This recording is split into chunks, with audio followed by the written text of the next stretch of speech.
uh, Sabbath School.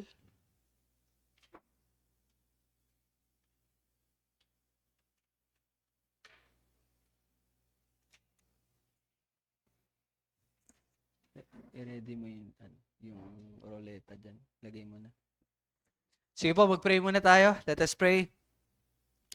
O Diyos, maraming salamat sa patuloy mong pag-kikip sa amin at patuloy naming hiningi ang kalakasan sa aming mga pisikal na katawan at attentive na mind sa patuloy na pag-aaral sa layunin ng Iglesia. Patuloy mo kaming hubugin sa ganitong pamumuhay, Iglesia, at sa biyaya mo ay may sagawa namin kung ano man po ang matututunan namin at ituturo mo sa amin sa pamagitan ng pag-aaral na ito. Ikaw pong maluwalhati, O Diyos, sa pangalan ni Jesus.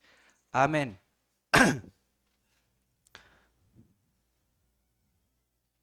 Sige po, no? So, tayo po ay nagsimula muli last Sunday ng ating pag-aaral sa layunin ng Iglesia at ito ay patungkol na sa pangalawang layunin. At ano nga po yung pangalawang layunin ng Iglesia?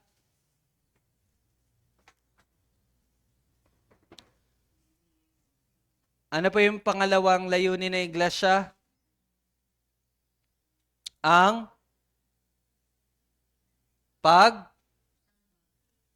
ayan yung una. Ang una ay pagsamba sa Diyos. Pangalawa ay pagpapatibay ng Iglesia. So, meron pong dalawang aspeto ang pagpapatibay ng Iglesia. Ano po yung unang aspeto ng pagpapatibay ng Iglesia?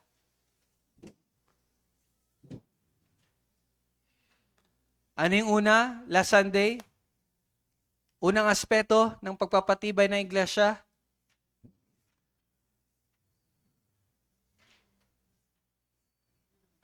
Sa pagpapatibay ng Iglesia, ito ay dapat, patungkol sa spiritual na paglago ng bawat mananampalataya. And ano pong ibig sabihin ng spiritual na paglago?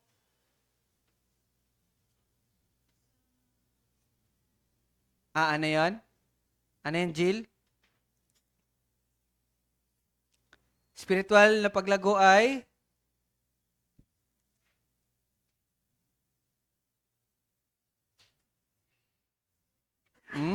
ano yung spiritual na paglago?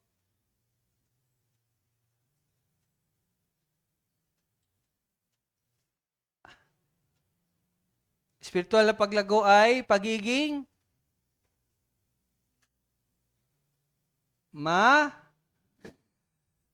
tangkad.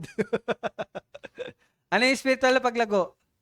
Pagiging, yung nakasama ka ni kahapon. Sinabi ni Pastor Olan. Pagiging kawangis ni Kristo. Yon. So, ang spiritual na paglago ay ultimately pagiging kawangis ni Kristo. No? So, yes, tama yon. And,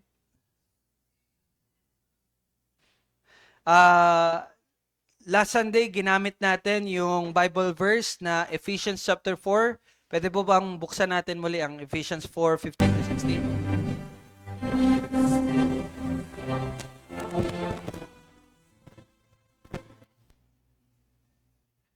Parang nagpaparamdam Ephesians 4:15-16, pakibasa po. Anyone? May mic po para marinig. Ephesians 4:15-16, pakibasa.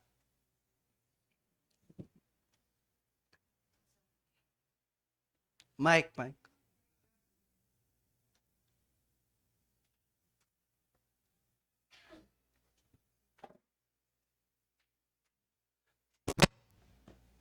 Sige po. Kundi humahawak sa katotohanan na may pag-ibig, lumago tayong lahat sa Kanya na siyang ulo, sumakatwid ay si Kristo, na sa Kanya ang buong katawan na nakalapat na mabuti at nagkakaisa sa pamamagitan ng bawat litid.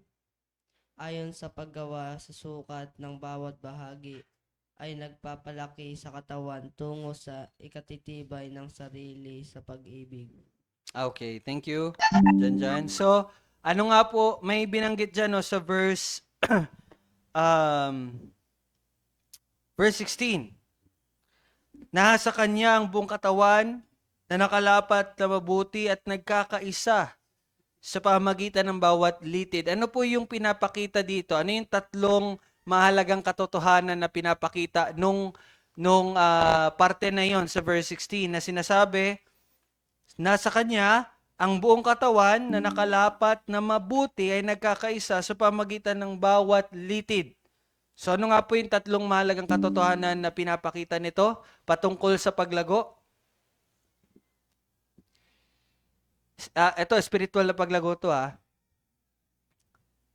yes. Number 1 is, ang paglago ay sama-sama. Tandaan niyo po yan lagi na ang spiritual na paglago ay nangyayari ng sama-sama, hindi to individual lang. Okay? Pangalawa, na related doon is, ano po? Suliranin ay?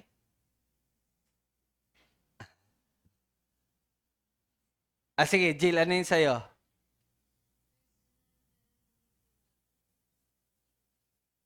Okay. Yes, that is related doon sa number 1. Ano yan? Parang explanation yon. Yes, ibig sabihin, di ba, ang spiritual na paglago ay sama-samang paglago, ibig sabihin, personal po ang Kristyanismo pero hindi siya pribado lamang. That's good. Pero yung pangalawa, ano pa yung pangalawang katotohanan sa verse 16 na sinasabi, buong katawan ay nakalapat na mabuti na nagkakaisa sa pamagitan ng bawat litid. Ang paglago po ay may, di ba, sama-sama ang paglago. Pag sama-sama kayong lumalago, ang paglago mo ay, hindi po. Hindi po. That's number 3. Number 2 muna. Ang paglago ay may pag-asa sa isa't isa. No? Again, tandaan nyo, ang spiritual na paglago ay una, sama-sama yan. Pangalawa, may pag-asa sa... Since sama-sama tayo, so ang paglago natin ay meron tayong pag-asa sa isa't isa.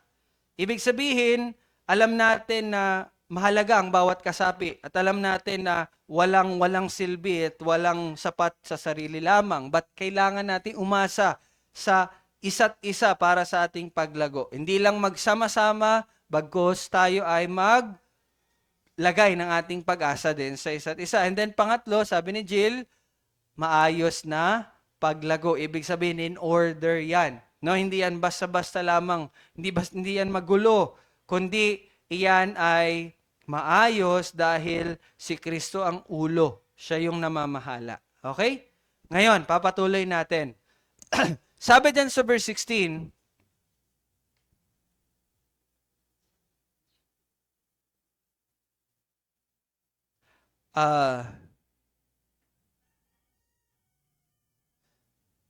wait lang po Okay.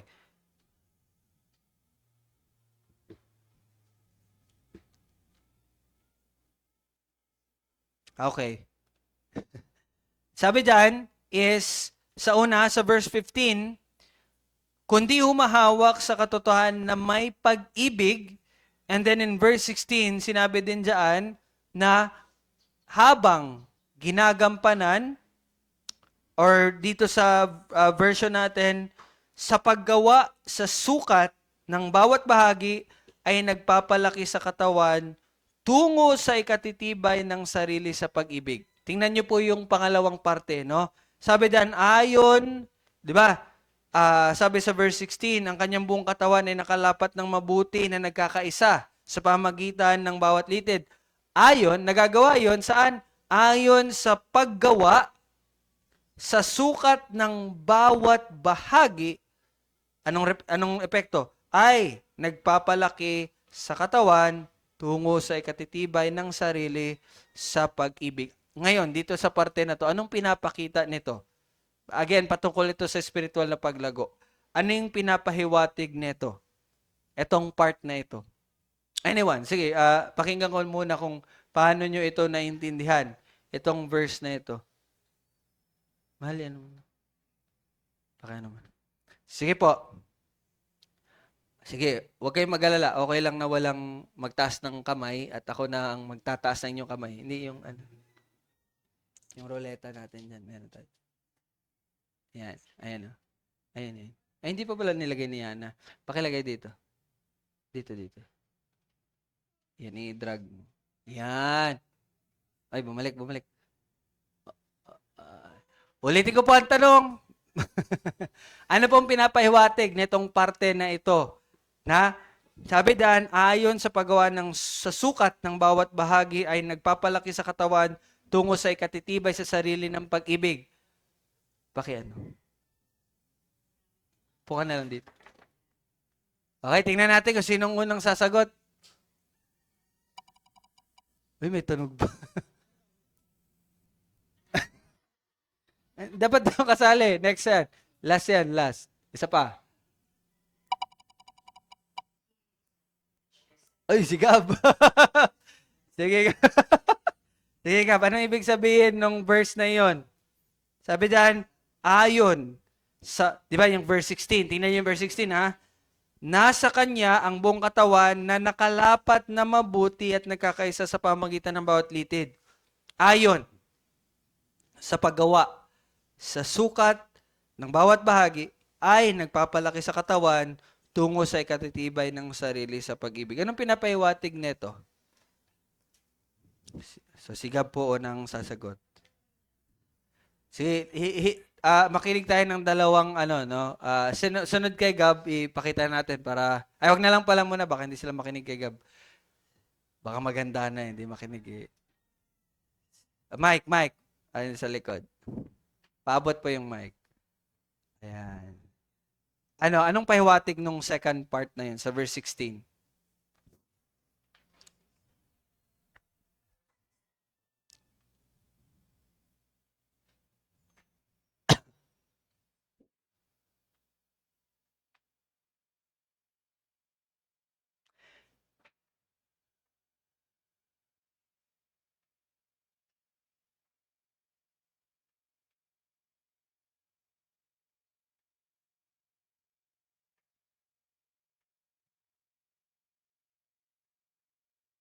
Tungkol yan sa spiritual na paglago bilang sama-sama, bilang iglesia.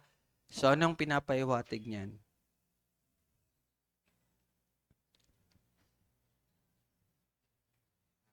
Ayun.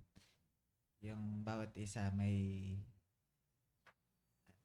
sari-sariling parang tawag doon, may sari-sariling dapat ambag sa iglesia Yung? na ayun, Sige, patuloy mo. Na gagawin para saan? paglago. Yes. Sa pag-ibig. Paglago sa pag-ibig. So, di ba? Napakalinaw po na sinabi dyan na sa spiritual na paglago ng bawat mananampalataya, again, sama-sama yan, may pag-asa tayo sa isa't isa, at maayos yung paglago natin. And nagpatuloy si Pablo na sinabi, habang, chine-change ko lang yung words para mas maging di ba? Ayon sa paggawa sa sukat ng bawat bahagi. Di ba? Malinaw. Ibig sabihin, ang bawat isa ay merong bahagi. May ambag yan para sa ikatitibay at ikalalago ng bawat isa. No? So, ibig sabihin, hindi lamang trabaho ito ng pastor na kayo ay palaguin. But, ang bawat isa sa atin ay mabahagi. At kapag ginagawa natin yung bahagi natin, napapatibay tayo. Napapalago tayo. Diba?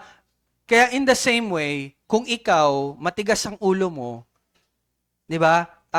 Kasalanan, diba? Ano nangyayari? Bigat sa iglesia. Mabigat yun. Malaking impact yun sa iglesia. Hindi lang yan sa iyong sarili. Ganon din, kapag ikaw naman, sumusunod ka sa kalooban ng Diyos, ginagawa mo yung, sabi nga ni Gab, ambag mo sa iglesia, then, makakatulong ka sa paglago nito. Ngayon, ang tanong, ano po bang gusto natin mangyari? Di ba? Gusto ba nating lumago? Yung paglago na to, hindi lang to sa kabuuan. But ang paglago na to ay magsisimula sa individual na siyang magdudulot ng paglago ng kabuuan. Di ba?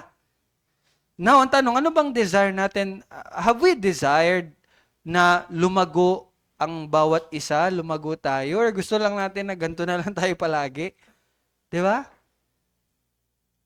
So, yun yung tanong po na kailangan nating sagutin. Sige po, sagot. Anong gusto nyo? Lumago o hindi? Pakiano yung sige, ginawa sila, pakitaas. Ano pong gusto nyo? Lumago o hindi? Sino yung ayaw? Pag may ayaw, excommunicate na natin kaagad. Labas na. Hindi ka narapat dito. Okay, ibig sabihin, gusto nyo lumago tayo. Okay? Re-record natin yan. So, kung ganon, gawin natin yung bahagi natin. Iambag natin kung ano man yung ambag na ipinagkaloob ng Diyos sa atin. Ayon, di ba sabi ayon sa sukat ng bawat bahagi. And sino nagbibigay nun? Ang Diyos pa rin. Natandaan niyo yung verse na iba't iba yung biyaya na ipinagkakaloob ng Diyos sa bawat isa. Di ba? Yung isa malakas dito, yung isa mahina dito, ikaw malakas dito, siya mahina dito, ikaw yung malakas. Di ba? Kaya nga, di ba, ang ganda nung image na ginamit ni Pablo. Anong image na ginamit niya? Katawan. O, tingnan nyo, yung katawan ba lahat mata? Yung katawan ba lahat ulo? Yung katawan ba lahat ilong? Di ba hindi? May ilong, may mata, may kamay, may paa, may bibig. So, they have different function, pero they work as a one. And if sila ay ginagawa nila, ang bawat dapat nilang gawin, then napapalago ang ating katawan. Ganon din yun. Kasimple. Di ba? So, nawa, no, ay atin po itong seryosohin. Yes, tama po yung sinabi, may ambag ang bawat kasapi. Now, ano yung general na pwede nating magawa? Well, sa pamagitan ng pagpapalakas ng loob, encouragement. Kanina, Nanay Pearly, may sinabi niya sa akin na may pinagdadaanan siya. So, by that, di ba? We encourage, we pray. Diba? Hindi nyo alam, yung bawat isa pala dito may pinagdadaanan. Kala lang natin, okay lang. So, we really need to listen to one another. Kaya nga, di ba, talk to one another. Hindi yung kahit na nandito pa, naka-cellphone ka pa rin. No? Ang ano lang sa atin, parang halos lahat tayo ay gustong, no? Mapag-isa eh. No? Parang wala pa sa atin yung, alam mo yun, yung taong, parang Norwin style ba, ano? Di ba? Pero again, it's not about personality, it's about obedience eh. Di ba? Hindi mo masasabi na, hindi, ganito kasi ako eh. Kaya nga, we need to go out to our comfort zone. So ano pa? Pananalangin. Are we praying for one another? Sige nga, covenant members, pinagpapanalangin nyo ba ang isa't isa? Nasasali nyo ba yung bawat isa sa mga personal na panalangin? No? Pinagpapanala, yung di ba? Sunday school pala ito, hindi meeting. So, hindi ko matatanong bawat isa. Okay, paalala po yon. Ano pa? Sa pamagitan ng paglilingkod. Paglilingkod, di ba? May gagawin ka. And isa sa mga bagay na naging paalala sa akin is yung the way pala natin naunawaan yung ating kakahinatnan no, sa hinaharap. Ibig sabihin, kung naunawaan mo talaga na you will live for eternity, magiging generous ka na tao. Okay, specifically sa pagbibigay, sa generosity. Na-check ako doon, napaalalahanan ako doon. Oo nga, no? Sabi doon, sa nabasa ko, if ang alam mo, naunawaan mo na ikaw ay mabubuhay for eternity, yung mga bagay dito sa mundo, na alam mong panandalian lang at hindi mo madadala at nandyan lang, hindi mo ipagkakait yon sa iba. Hindi mo ikapagkakait yan sa sarili mo lang. Ibibigay mo yan. You will become generous. Sabi nga doon, ang mga Kristiyano, mga generous yan. Hindi yun prosperity gospel, ha? Generous yan. Kaya nga, sabi ko, nausap kami ni Jamie, sabi ko, of all people, dapat tayo nakikita na tumutulong sa mga taong, di ba, nangangailangan ng tulong. So, yun, may ginawa kaming konting para lang makatulong sa mga nangangailangan. Hindi man ganun kalaki kasi we do not have that much also, di ba? Pero at least, di ba, we extend. And then may isang bumabagabag sa akin. Hindi bumabagabag in a negative sense. But 2 beses, 3 beses ko na siya nakita eh. Hindi ko pa siya nabigyan. Eh, kung nakikita niyo yung babaeng buntis na na pulubi. First time nakita ko nandyan siya, parang yes, nandun yung word lang, 'di ba? Pero walang gawa. Oy, bigyan natin pero walang ginawa. Then last week, nakita ko ulit siya doon sa may palengke doon sa town site. Yung namili ako ng Andun siya. Wala akong nabigay. Wala akong nagawa. Then, 2 days ago, 3 days ago, nakita ko na naman siya. Wala din naman akong nagawa. So, di ba? Parang yan sa akin na wala akong ginagawa. Tis pa naman, no? Kung hindi mo kayang mapaliguan yan, mabigyan yan ng pero at least sa panandaliang ginhawa, maaari ka makapag-contribute somehow for that person. So, yung ganon, hindi naman natin kailangan yung full blast na kasi totoo naman, hindi naman natin kaya eh. Pero at least at that moment na nandyan yan, at least you do something. Nakikita niyo po yun. Kaya nung nabasa ko yun, na talaga ako eh. Sabi ko, Lord, sorry talaga na naging makasarili ako. Diba? If you live for eternity, ba't ka matatakot mawalang dito?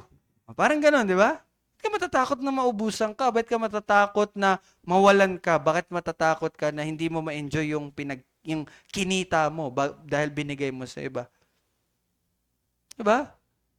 Kung alam mo na ang naghihintay sa'yo is what? Pangwalang hanggan. Nakikita niyo po yun. Pero sometimes, we tend to become very selfish. Kulang na nga kami, wala na kami pera, bibigay pa kami. Diba? Parang ganun po ba? Kaya lang, lagi nating isipin na sa biyaya din ng Diyos, we are capable of earning. Yes, mawawalan ka, kasi magbibigay ka, ikaw nga, pero next day, the next month, meron kang sweldo. Yun. Wala. Ba't di ka magbigay? Parang ganun, naintindihan niyo po yun? Charity is one of the thing na ginagawa ng mananampalataya. Hindi lang yung kapwa natin ang tinutulungan, we extend. Kaya gumagawa tayo ng charity. Isa din po yun sa bagay na dapat natin matutunan. So ako personally po, that was a really reminder and pagtutuwid, no? So nawa makita natin yung ganon. And balik tayo sa ambag na pwede natin magawa ay sa pamagitan ng mabuting halimbawa. Be a role model. Be a good example. No, lalong-lalo na po, composed tayo of families. Diba? Parang ganito nga eh. Pagkatapos natin dito, 2 pamilya lang to. Diba? Kung tutuusin, 2 pamilya lang tayo. Ang tanong, sa mga bahay ba natin, sa mga tahanan natin, tayo po ay nagiging magandang halimbawa sa ating kapwa mananampalataya. Take note, more than na iniisip natin na ama ko yan, tatay ko yan, mama ko yan, kapatid ko yan, anak ko yan, lola ko yan, apo ko yan. Ang lagi nating isipin, kapwa mo yan mananampalataya. Kaya nga po, ang hypocrisy ay malaking chance na nangyayari sa church. Pero kung titingnan natin ang hypocrisy, mas malaking chance nangyayari sa loob ng bahay. Lalo na kapag kapwa mananampalataya. Pero yun yung pinaka dapat hindi nangyayari, di ba? Biruin mo, dito sa church, may nakita kang kapwa mananampalataya, nagkakasala, kukorek mo. Pagdating sa bahay, yung anak mo or kapatid mo or magulang mo na naggawa-gawa ng kasalanan, hindi mo kinokorek. Hinahayaan mo lang, di ba? There is a great, di ba? Duling, no? Hindi nagtatagpo. And which is yun yung dapat nating iwasan at hindi na dapat natin yun i-practice. Kaya malaking check din yung sinabi ni Pastor Olan kahapon. Sabi niya, isa sa mga disqualification basis ng isang pastor is kapag hindi niya namamanage yung kanyang pamilya ng maayos. Pastor ka, tapos yung anak mo, ganyan. Hindi may ibig sabihin na dapat mananampalataya, pero at least, disiplinado. Di ba? So, isa yun. Kaya nga ayoko magkaanak eh. Joke lang. Di ba? We are praying for that. We are praying for that. Wag po kayong mag-alala. Wala pa kaming anak kasi yun po yung namin, desisyon. Okay? Baka lang kasi isipin nyo, baka may problema. Hindi, wala po. Hindi lang talaga muna. We're still preparing and saving money para sa ganun. Hindi yung basta-basta. Tama naman, God will provide. Tama yun. Pero God provides us wisdom. Ibig sabihin, kailangan mo din maayos. Anak-anak ka dyan, tapos wala kang pera. Ngayon pa nga lang, hirap ka na, tapos mag-aanak ka pa. Eh, paano yun? Diba? Pinahirapan mo lang alak mo. So, wait for that time. So, yun lang po yung namin. So, pero, gaya nga nandito, maging mabuting halimbawa, ako po as Lord willing, if God's will na magpastor dito, is that inaanda ko rin yung sarili ko na maging magandang halimbawa first sa aking wife and next sa aking daughter. Gusto kasi babae. Yeah. So, yun lang naman po. 'Di ba? We must be a good example. Daughter kasi maganda yung pangalan. So, may ganun. But anyway, excited ako ma-share sa inyo at excited ako mapangalanan siya nun. Kasi ang meaning po ng name niya, freedom in the Lord. No? Ang ganda ng meaning, freedom in the Lord. So, wala lang. Na-excite lang din ako for that. So, there's so many ways, no, na maging umambag o makapag-ambag tayo sa paglago ng bawat isa. So, nawa, no, ay makita natin yun at gawin natin. Let us be mindful on that. No, mga kapatid? So, humihinto ang spiritual na paglago kapag ang mga mananampalataya ay uma-attend sa pagtitipon ng iglesia bilang consumer at hindi bilang tagapag-ambag. So kapag pumupunta tayo dito bilang taga-sip-sip lang, taga-tanggap lang ng benefits at hindi tayo nag-aambag, hihinto po ang spiritual na paglago. We will not grow. Stagnant yan. Kasi kaparaanan ng Diyos ng paglago ng iglesia, paglago ng bawat isa ay ang pag-ambag ng bawat isa. Ang paggawa ng bawat isa ng kanilang nararapat na gawin. Nakikita niyo po yun? 'Di ba? Naghihirap ang paglago kapag nanonood lamang ang mga kasapi. Kapag spectator ka lang, tingin-tingin ka lang, wala kang pakialam, bahala ka dyan, basta nandito ako, enjoy ko lang yung show. Nood-nood lang, mahirapan po ang paglago. Pero umuunlad ang paglago kapag kumikilos ang bawat isa. No? Kumikilos ang bawat isa. So, kahapon, may nag-chat sa akin. Sabi, Kuya, pwede po bang pasend nung study material na ito? Hindi ko lang alam kung bakit niya pinasend or baka aralin niya ba or ibibigay niya sa iba. Aralin mo ba? Tango ka lang. Ayaw pala. Aralin mo ba yun? So, di ba? Pero, to me, that is an encouragement. Biruin mo, makakita ka ng isang member na hindi mo sinasabihan pero gano'n na lamang yung kanyang eagerness. Kaya pwede pa send. You know what, to me as a leading or nagli-lead sa inyo, malaking encouragement yun sa akin. To see someone like that. Even yung makita mo lang isang kasama mo na nagbabasa, nag-aaral, laking tuwa na nun. At laking encouragement. You see, sa akin na personally, encouragement yun. Magpapalakas yun sa akin. Kasi minsan, bilang tao, bilang ano pa ng kasalanan din, nandyan pa yung presensya, pero it's not an excuse. Pero again, sa akin din kahinaan, maraming beses na nanghihina po. Maraming beses na iniisip ko talaga, sabi ko kay Jamie, alam mo, kung malaking tulong sa akin yung pag-aaral natin sa paano alamin yung kalooban ng Diyos. Kasi kung hindi ko naaral yon, ano po talaga, ang daming beses na nanghihina yung loob ko. Sinasabi ko talaga sa sarili ko, hanggang kailan kaya kami? Sabi ko talaga gano'n. Kasi, bakit ko po nasasabi yon? Kasi personal ko po wala po akong nakikitang paglago. Sa personal ko lang paningin yon. Okay? Nagiging honest lang po. Kasi, sa akin, sa nakikita ko, paulit-ulit na lang kami, ganito na lang, pero wala naman nangyayari sa amin. Pero sa mata ko lang po yun, Sa personal ko po yun na So, nakakapanghina yun. Di ba? Minsan, di ka nagaganahan mag-aral. Di ba ito ipapangaral? Di naman ina-apply, hindi naman sinusunod. Pero, sa kabilang banda, kapag nakikita mo naman yung isang member, kahit isa lang, pero ganun yung kanyang eagerness to really study the word, to prepare him or herself sa mga gawain, malaking encouragement yon sa akin.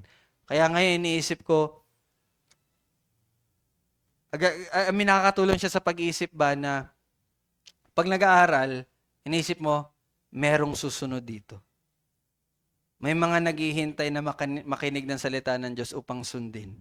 So bakit ako hihinto? Bakit ko titingnan yung mga nakikinig pero hindi naman sineseryoso at hindi naman sumusunod? While on the other hand, merong nakikinig at handang sumunod. Sinishare ko po ito bilang ma-emphasize sa inyo, yung kapag ginagawa natin, yung ating, tawag dito, part, it will really help. That is one example. Naintindihan niyo po, sa encouragement, Sa encouragement. 'Di ba? So, that's my greatest joy, no? Na makita po na lumalago yung bawat isa and doing their own. 'Di ba?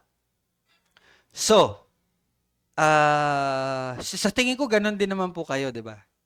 Sa tingin ko ganun naman po din ang nararamdaman ninyo.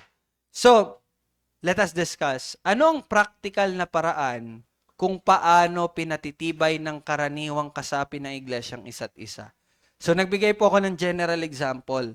Ngayon, gusto ko pong malaman sa inyo, ano sa tingin ninyo yung inyong magiging practical na paraan upang, kumbaga, sa madaling salita, ano yung ambag ninyo sa tingin nyo magagawa ninyo at ginagawa ninyo bilang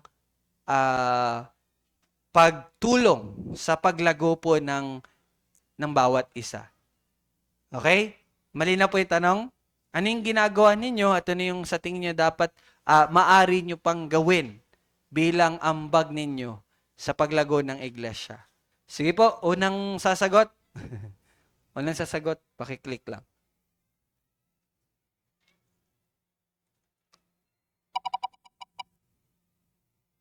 Okay, nauna yung tatlong lalaki. Si Papa Bong, ano po sa inyo, sa anong practical na paraan po kayo? Una, yung mga ginagawa nyo na, at pangalawa, kung meron kayong mga naisip pa na sa tingin nyong pwede nyong magawa pa sa ngayon. Yun lang naman, mga practical na Una, yung ginagawa nyo na po sa kasalukuyan. Yung mas lumalim pa doon sa pagpapatuloy sa yung pag-share ng makapag-share ng gospel. Okay. At ano yung para mapagpatuloy dun sa lumalim yung para mag para lumalim yung pagiging sa Diyos, kaalaman. Mm. Ando lang kasi yun at pagpatuloy sa mga gawain na na sinusunod natin dito sa church. Yun yung katulad ng mga study, Mm. yun. Yun. So kumbaga po, sinasabi ninyo ngayon, yung personal na paglago ninyo, sa pamagitan ng personal na paglago ninyo, Yung mga, yun, yung ginagawa natin dito sa church. At yun, mm, para lumalim yung pagkakilala mo at pagkaunawa doon kay Kristo. mm. So by simply no, yun nga, sinabihan tayo na mag-Bible reading, devotional, sa paggawa no, nakakatulong ka, kasi ikaw personally, lumalago ka. Lumalago ka doon sa mga bagay na yan. Dahil doon sa mga ginagawa mo na yan, doon ka nagiging, nakakapagpatuloy ka ba? Nagiging tuloy-tuloy na lumalalim yung kaalaman mo sa pagkilala sa Diyos. At ano po nagiging epekto din nun sa iba, sa tingin ninyo? Yun, magiging epekto yun kung nakikita ka na nagpapatuloy o siguro magiging Yun. encouragement sa kanila. Na, Yes. ito, tuloy-tuloy na nagpapatuloy sa ganong ginagawa. Amen. Makikita nila sa'yo. Mm. Yung kumbaga nagiging halimbawa, Halimbawa, nagiging encouragement. Kasi kung hihinto ka sa ganong bagay, bakit pa tayo bakit ka pa umattend dito kung hanggat yun yung binigay na tungkulin sa'yo upang encourage mo rin yung kapatiran para lumago din sila doon sa ibinigay din sa'yo na tungkulin. Amen. Ay, baka may dagdag. Okay na po. Dyan lang po. Ayan, magandang i-point po yun mga kapatid. Kasi, alam nyo po ba, confession natin yan eh. Natatanda ko, confession natin yan, London Baptist Confession of Faith. Sinabi doon na, even kapag merong, for example, although wala man sa Biblia, pero for example, nag-decide kayo as a church, o as a church, may Bible reading tayo every day, may devotional tayo every Tuesday and Thursday. Alam nyo, kailangan sumunod kayo doon. Yes.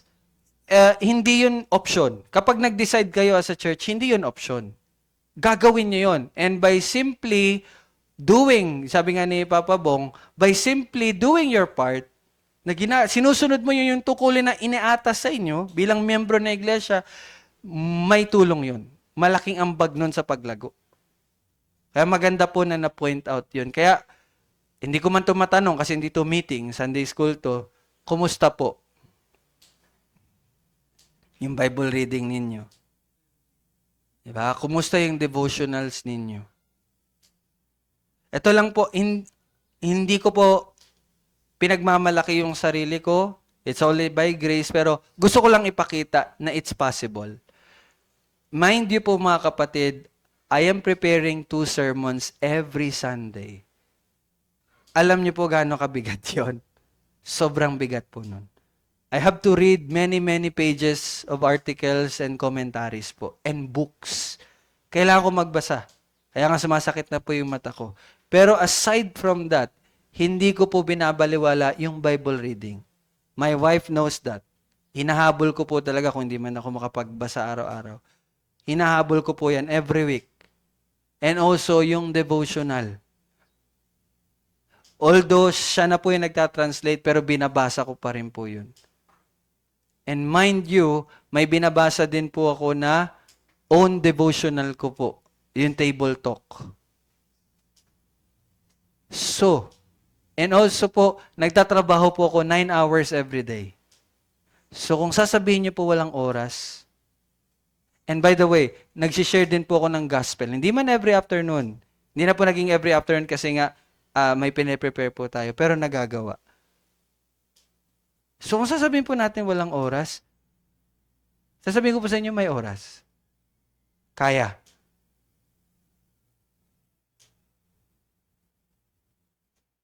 Naintindihan niyo po yun? Hindi po pagmamalaki yun na sinasabi ko lang po yun para makita nyo.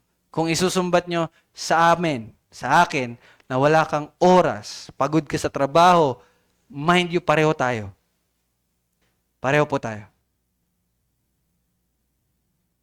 May oras ka. Sa iba mo lang ginagamit. Yun ang tama. Nakita niyo po yun. So, praying, no, na nawa mag-move on at mag-grow na tayo sa paggamit ng oras. Di ba? No? Nawa mag-ano na tayo sa ganung bagay. And mind you, dagdag ko lang po, nakakapanood pa rin po ako ng K-drama. Yes. Pero nagagawa namin yon. Nagagawa ko pa rin po yun. Pero, nakakapag-enjoy pa rin.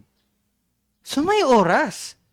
Ang tanong lang, tama ba yung paggamit ng oras? So, di ba? Hindi po ibig sabihin na ganyan yung ano mo, ay, wala na talaga. Kaya po, meron po. Sa paggamit lang talaga. Paano mo ginagamit yun? So, hindi masama manood, maglaro, maggala, magpahinga. Di ba? Hindi masama yun. Kasi alam niyo po ba, biyaya po ang pahinga. Biyaya po, gift po ng Diyos ang recreation, ang unwinding. Biyaya niya yan, kaya enjoy niyo yan. Pero pwede na yung maging sin if, again, yun na yung, di ba, nag-i-indulge na tayo doon too much. Doon na nagkakamali. So, kung hindi mo nagagawa yung dapat mong gawin, ibig sabihin, nag-i-indulge ka sa ibang bagay. Di ba? Kita niyo po yun?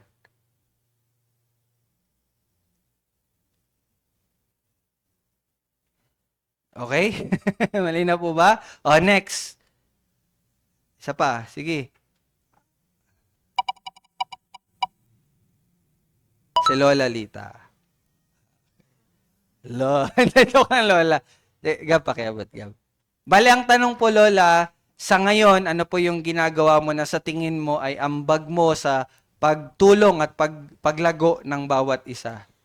Minsan kasi pagka nagmi-meeting kami doon sa senior, Apa. bago mag-umpisa, nagsishare ako ng mga gospel natin, yung natutuhan natin dito. Inaano ko sa kanila. Sinasabi niyo po? Sinasabi ko, Apa. yung kaligtasan, tinatanong nila. Natanong sa akin, ano ba reliyon ko? Hindi ko masagot eh. Hindi ko alam kung ano reliyon. Okay po. Sabi ko, alam ko si kakako, bago pa lang kami, pero Christ Jesus our Lord ang ano. Yun ang sinabi ko, pero hindi ko alam kung, sinabi ni Bong, reform baptism daw. Ano? Yun ba yun? Yun. Hindi ko kasi alam, kaya ano reliyon o, sabi nila. Sabi ko, bago pa lang kasi kami, pero maganda ka kung matutuon yung kaligtasan natin. Hindi tayo nabubuhay ng ganito na lamang. Kailangan sumampalataya tayo sa Panginoon lagi. Yung mga dating gawa natin, alisin na natin. Yung mga dating gawin natin, sabi ko sa kanila. Nakikinig naman sila. Pinakanta pa nga ako minsan ng gospel song, kumanta naman ako. Ay, sorry po. Sige po. Salamat po, Lola. Tsaka yung papel, binigyan ko sila ng mga papel. So, bali, ang sagot naman ni Lola, parang sa pangatlong layunin yun. No? Okay. Pero po, yung sa tanong niyo po, Lola, kung tatanong ano bang relihiyon natin, well, hindi to relihiyon, pero parang denomination, hindi siya denomination, pero anong tawag dito? Well, parang denomination, pwede niyo pong isagot, Reformed Baptist. Reformed Baptist po. Apo. Sige po. Yun lang po. Yun lang kasi nagsishare ako sa kanila bago kami magkita. Pero pero Lola, may ginagawa ka ba na parang bilang tulong sa dito naman sa atin na para makatulong ka sa paglago ng bawat isa? Meron ka bang ginagawa like pinagpe-pray or in-encourage mo kapag may nakikita kang malungkot or may ano bang ginagawa mo, Lola, para or ano sa tingin mo yung kaya mong gawin para makatulong sa paglago ng bawat isa dito sa atin? Nagsishare ka sa kapwa. Pag-share sa kapwa. Hindi po, dito po sa atin. Sa atin lang. dito sa atin, ano kaya yung pwede mong gawin para makatulong ka sa paglago ng bawat isa? Para makiisa, sumama sa mga pakikinig sa lahat. Yung Okay. pag-aaral. Mm. Yun lang. So kumbaga yung pag-join mo and yon yung pakikisama Oo. sa pagtitipon. Well, yes, thank you po Lola na sa sagot. Sige, paki-off Okay po. lang. So well, isa po sa bagay na dapat nating gawin at makakatulong sa paglago natin is yes, yung attendance. No? Yung presence ng bawat isa. I-ano ko lang, nandiyan ba sa online si Arshan? Okay, i-ano ko lang po no sa inyo, kahapon, nabanggit ni Pastor Olan din yung about sa online. Ang comment naman ni Pastor Olan doon is this. Sabi niya, ito lang yung mga words na ano niya, no? Hindi siya, ano ba yun? Parang hindi siya pabor sa online kasi nga, parang daw, ano ba yung term na yun? Parang, hindi sa sinusuportahan, pero parang hinahayaan mo yung pagiging, ito yung words po tamad, or yung pagiging, kumbaga, relax nung member mo kung hahayaan mong umattend siya online. Sabi niya, hayaan mong maramdaman niya yung kalungkutan ng absence kung wala siya sa kasama yung mga kapatid sa iglesia. No? Sabi niya, well, I understand Pastor Olan's point and that is correct. Pero sa parte natin, in our situation, we know na hindi naman dahil sa katamaran, hindi naman yun dahil convenience. Kaya lang, we have a sister na nag-decide na magstay sa atin. Kaya lang malayo siya, so nag-ano naman siya na mag-uwi siya at least once or twice a month. And so, pinagbigyan natin. We agreed. And isa doon is family naman siya ng Mendez family. So, relational din kasi no ang pakikipag member sa isang church. So we understand. So walang problema doon. Kaya lang request ko lang din sa nag-online sometimes si Jean and we understand also kasi nga malayo din doon. No? So we understand naman. Maluwag ako for that kasi I understand the circumstances, no? Kaya lang pagmimitingan natin to if magjo-join kayo online, dapat valid reason. And one valid reason is yon yung pagiging malayo at minsan wala nang pamasahe. Kasi pinang-date. Ay, joke lang. Joke lang po yun or yan nga. Kasi nga, lalo na ngayon, mahal ang gasolina. We understand that. Kaya lang, again, if magjo-join kayo online, starting next time, after ng meeting natin, kapag nakapag-meeting na tayo, kailangan yung mga nasa online, on-cam na. At dapat wala kang ibang ginagawa. At least, yun na lang yung i-ano ninyo. Since pinoprovidean kayo ng online. Kasi nga, tama nga naman, sabi ni Pastor Olan, magjo-join online, nakala mo nandyan, pero may ibang ginagawa. Anong silbi nun? Sabi ni Pastor Olan. Walang kwenta yun. Di ba? Parang ganun. Which is, ako, I agree. Totally agree with Pastor Olan. Tama yung sinasabi ni Pastor Olan. Walang mali doon. Di ba? Walang mali doon. Kaya lang, alam natin yung sitwasyon, again, okay lang yon. Pero somehow, sana naman, gawin ninyo yung parte na somehow mapakita din ninyo na gusto ko talagang makasama, pero hindi. Pero since online, ang magagawa ko is, parang imagine mo na nandito ka pa rin. Di ba pag nandito ka, may iba ka bang magagawa? Makapagluto ka ba? Wala, hindi, di ba? So somehow, at least yun yung pwede nating maging, no, Arshan, sana naririnig mo to. Naintindihan niyo po? Okay? So yun lang yung request ko sa mga nag-online sometimes. Okay po? Hindi problema yon. Okay? Okay, nag-heart naman si Arshan. So, starting next time ha, after ng meeting natin. Kaya lang, hindi natin alam kailan tayo mag-meeting, pero let's apply na next Sunday. Di ba? Oh. Okay? So, ibig sabihin, kailangan nyo din i-inform yung family ninyo na, although nandun ka, ma, pa, or labidabs, di mo na, huwag mo na akong istorbohin. May ano ako, although online ako, pero kailangan ko mag-focus dito, oo. So, ibig sabihin, kung may responsibilities ka, like magluluto or gawin mo na bago. Hindi yung magiging excuse mo na nakikinig ka naman kaya pwede mong gawin while hindi po yun. Kasi, kung gano'n na mangyari, mas mabuting wag na lang mag-join sa online. Kasi wala din naman Kala mo nakakapag-focus ka pero actually hindi. Siguro naririnig mo lang yung pinakapunto, pero hindi mo naririnig. Paano in-explain yon? Paano napunta doon sa message na yon, di ba? Kaya lang, dapat kasi nating matutunan paano nangyari yung message. Tulad kanina, ano yung message kanina? Sige nga, kung natatandaan nyo, ano yung message kanina? Ang pagiging hindi tapat ng tao ay hindi mahadlangan ang pagtupad ng pangako ng tapat na Diyos. So, sige nga, paano napunta doon? Bakit ganun yung message? Naintindihan nyo? Kaya you must listen paano ini-explain yung bawat verse. Hindi yung hintayin mo, eto na, hintayin ko yung sasabihin ni Kuya Rael na, at ito ang mensahe sa umagang ito. Ayan na. Tapos pagkatapos, hindi mo napapakinggan. Hintayin mo na lang yung conclusion ulit. At sa pagtatapos, ito na. Hintayin mo na lang yung hamon. Oh, hindi ganon. At ito yung challenge ko po sa mga nagli-lead ng family worship at tawag dito, accountability partner.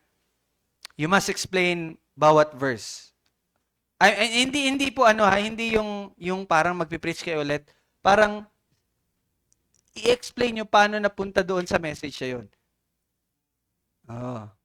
Yung buod, pero hindi yung, alam niyo, yung mapapakita niya. For example, kanina, pwede ko explain yun sa inyo. May oras pa?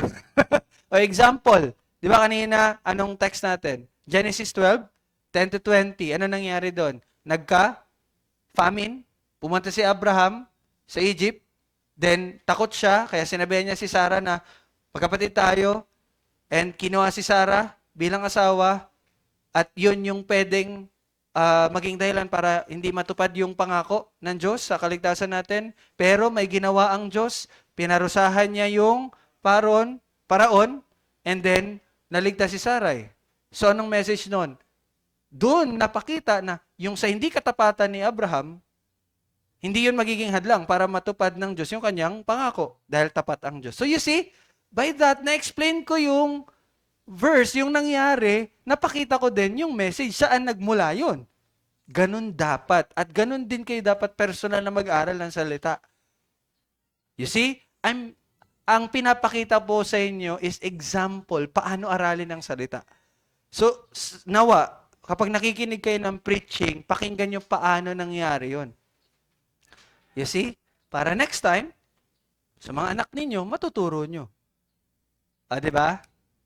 O, tapos na. Di ba? Tapos na, yun lang. O, discussion na kayo agad. O, discussion question. Ganun lang kabilis. Nakita niyo po yon? Tapos na, ha? Discussion question na kagad. Pero, di ba, nakikita niyo po yon? Okay? So, ibig sabihin, kahit nasa online, dapat makinig ng mabuti. Okay? Kayo din na nakikinig dito, tingnan nyo din paano inaaral yung salita. Paano pinipreach. Ganito pala. Oh. Para next time, if you read the passage, okay, ganitong ibig sabihin itong passage na to. Ngayon, ano yung punto dito? Ano yung message dito? Then that's it. Diba? Okay po? Malinaw po ba? Okay po. Ayun. So, sana nakatulong po. Ayun. So, we can still have one more person to answer. Sige po, pakiyan.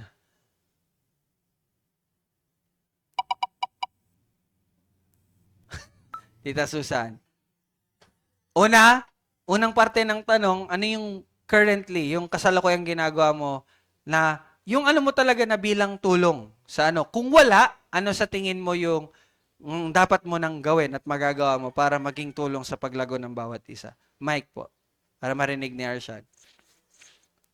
Sa akin po, pinapakita ko po na ah, ah, may ambag at may sama-sama pong dito. Tita. Kumbaga, yung ginagawa po namin ni Brad Bong, kumbaga, yung po namin, yung accountability po namin na Aha. may kumbaga, kung may natutunan po ako, yun din po yung sinishare ko sa kanila. Tapos, mostly po talaga, mas marami po akong po kay Brad Bong, yung sinasabi ko po na, ay yung hindi ko, ay ito pala yung pakahulugan. So, kay Brad Bong ko nakukuha. Yung Okay. ganon. Tapos, yung sa amin naman din sa kumbaga, yung pagtutulungan namin nila Brad Bong at saka ni Amy at saka ni Lola Lita, kumbaga, kung mahina man ako doon, napapalakas ako nila. Okay. Siguro, kung mayroon din naman silang hindi iintindihan, mayroon din naman akong Okay. naiambag. Oo. Sabat naman din sa amin, sa family ko naman, naandun talaga yung pagpapalakas namin, lalo na po dito sa mga maliliit na Yes. na ipinapaunawa namin sa kanilang dalawa kasi sa kanila talaga yung kami ni Ajoy, kumbaga nag-aanuhan kami pagka kumbaga nagsasalitan kami na maipaunawa sa kanila yung Yes. yung pinag-aaralan namin kasi kumbaga mahina pa talaga sila, Ayan. wala pa talaga sila sa pag-aaral. Oo. So pilit namin talaga ipinapaunawa, pinapaintindi talaga namin sa kanila na Oo. ganito to, yung pinagmulan, kung ano po yung nagiging kwento po doon sa pinag-aaralan namin. Yun po yung ko doon na Amen. So, ibig sabihin, by just being a mother, a biblical mother, malaking tulong yun sa iglesia. Di ba? Yung paggawa ng katungkulan mo, di ba sabi nga ni Pastor Olan, pinamumunuan niyan lahat ni Kristo. Kahit ama ka, nanay ka, anak ka, negosyante ka, boss ka, empleyado ka. Di ba? Lahat yan merong may ano tawag doon? Oh, may itinalaga, may masusundan ka na ibinigay ng Panginoon. So, kung nagpapasakop ka doon, ibig sabihin nagpapasakop ka sa iyong Panginoon. And malaki yon kasi tulad sa akin po, yun yung sinabi nyo na focus nyo po is matulungan sila Jan, sila Main. Ako bilang naglilid dito, malaking tulong yun sa akin kasi konti na lang yung gagawin. Di ba? Hindi, in a sense, di ba? Mas mapapadali sa akin din. Kaya nga po, di ba, kung natatandaan nyo, ang matibay na pamilya ang anong magiging resulta nun, matibay din na iglesia. Bakit? Kasi ang iglesia ay binubuo ng pamilya. So if kayo, sa personal na mga families niyo nagiging matibay na kayo, nagiging tapat kayo, nagiging totoo kayo, di ba? Imagine niyo ano yun kapag nagtitipon-tipon tayo. So, mas magiging malakas at yung paglago natin ay magiging mas madali. Bagaman, may mga challenges pa rin na darating.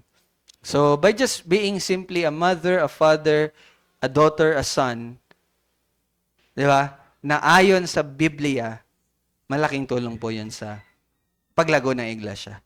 So, I hope and pray na patuloy niyo po yung gawin, Tita Susan. So, thank you po sa pag-share. And I think that's it for this Sabbath School. Tayo po yung magpapatuloy sa linggo uli.